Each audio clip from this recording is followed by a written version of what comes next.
Orpheline immigrée à Rennes, comment a-t-elle pu bien faire?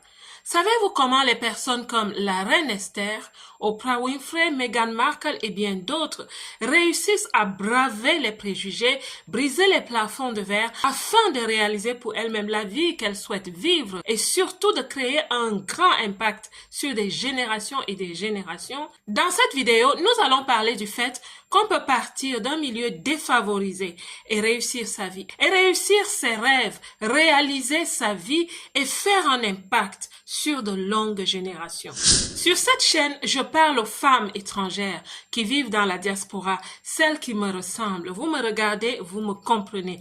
Pourquoi celles-là? Pourquoi nous?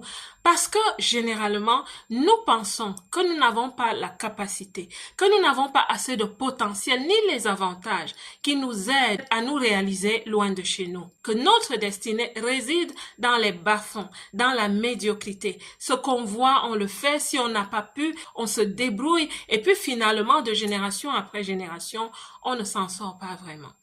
Afin d'avoir un modèle, je vais nous parler de la reine Esther, parce que c'est d'elle qu'il s'agit. Cette orpheline immigrée qui est finalement devenue reine dans le pays qui l'a accueillie. Qui est-elle? Qu'a-t-elle fait?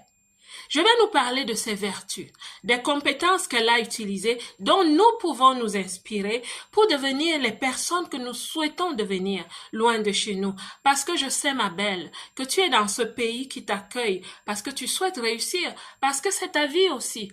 Tu n'es pas en stand-by dans ce pays. Non, ta destinée ne s'est pas arrêtée. Ta vie n'est pas en pause. Tu es en train de vivre ta vie, de vouloir réaliser tes rêves. Mais parfois c'est difficile, c'est compliqué. Tu as l'impression que toutes les portes te sont fermées.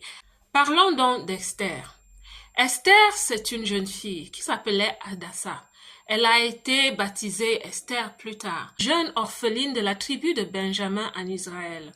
À un moment donné, dû à certaines circonstances, elle était obligée de partir très loin de son pays avec son oncle. Elle était donc immigrée dans ce pays d'accueil. Quand elle débarque dans ce pays, il se passe quelque chose au niveau du trône. L'épouse, dont la reine officielle, se comporte d'une certaine façon. Le roi l'a donc repudiée. Maintenant, il fallait trouver une nouvelle reine. Et voilà, Hadassah a été instruite, a été conduite par son oncle à poser sa candidature pour postuler à devenir reine. Quel rêve, n'est-ce pas? Certaines d'entre nous sommes comme Hadassah. Nous sommes arrivés dans des pays étrangers. On nous a bien accueillis, mais à l'intérieur de nous, à cause de certaines situations, nos blessures, nos traumatismes, notre bagage,